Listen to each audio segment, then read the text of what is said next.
Welcome to the ক্রীড়ার দুনিয়া। তো বন্ধুরা, মুস্তাফিজুর রহমান একাই পুরো আমেরিকার টিমকে গুড়িয়ে দিয়েছেন। আমরা দেখেছিলাম প্রথম ম্যাচে আমরা হেরেছি, ইউএসএর বিপক্ষে খুবই বাজেভাবে হেরেছি। দ্বিতীয় ম্যাচেও আমাদের প্রায় জেতা ম্যাচ।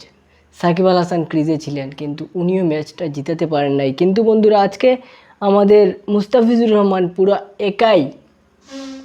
একাই কিন্তু গুড়িয়ে দিয়েছেন পুরো আমেরিকার টিমকে। উনি কি করেছেন দেখেন ভাই, মাত্র 10টা রান দিয়েছেন, জাস্ট 10 রান, যেখানে 4 ওভার বোলিং করেছেন।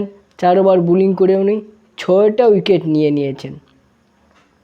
ওনার ইকোনমি হচ্ছে 2.5, আড়াই গড়ে 4 ওভারে রান দিয়েছেন, সাথে 6টা উইকেট উনি বন্ধুরা নিয়েছেন। উনি বন্ধুরা প্রথম যে তাহাদের জাহাঙ্গীর সাহেবকেও প্রথমে উনি আউট করেন। এরপর মিস্টার নীতিশ কুমারও মুস্তাফিজের হাতে আউট হয়।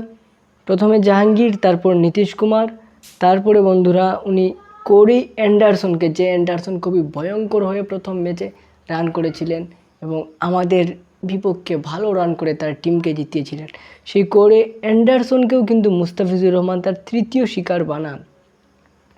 এবং বন্ধুরা এরপর মিস্টার ভ্যান সাইলাইককে মুস্তাফিজুর রহমান আউট করেছেন, জেসি সিংকে মুস্তাফিজুর রহমান আউট করেছেন এবং বন্ধুরা মিস্টার নিসরাগ প্যাটেলকেও মুস্তাফিজুর রহমান আউট করেছেন। এবং এই 6 জনকে মুস্তাফিজুর রহমান আউট করেছেন এবং এর কারণেই কিন্তু ইউএসএ 103 রানে 9 উইকেটে 104 রান করতে পেরেছে। আর এতে খুবই সহজভাবে বলা যায় যে মুস্তাফিজুর রহমানের 6 উইকেটের বদৌলতেই কিন্তু আমাদের ইউএসএর বিপক্ষে তৃতীয় ম্যাচটা জয়ের রাস্তাটা ক্লিয়ার হয়ে যায়। এবং এর পুরো কৃতিত্ব কিন্তু আপনাদেরকে দিতে হবে আমাদের মুস্তাফিজুর রহমানকে। জাস্ট একটা কথাই বলবো, এবং এই কথাটা হয়তো আমার ভিডিওটা টাইটেল হয়ে যেতে পারে ইউটিউবের এই ভিডিওর, যে মুস্তাফিজ জোরে হারিকেন ধরিয়ে দিল।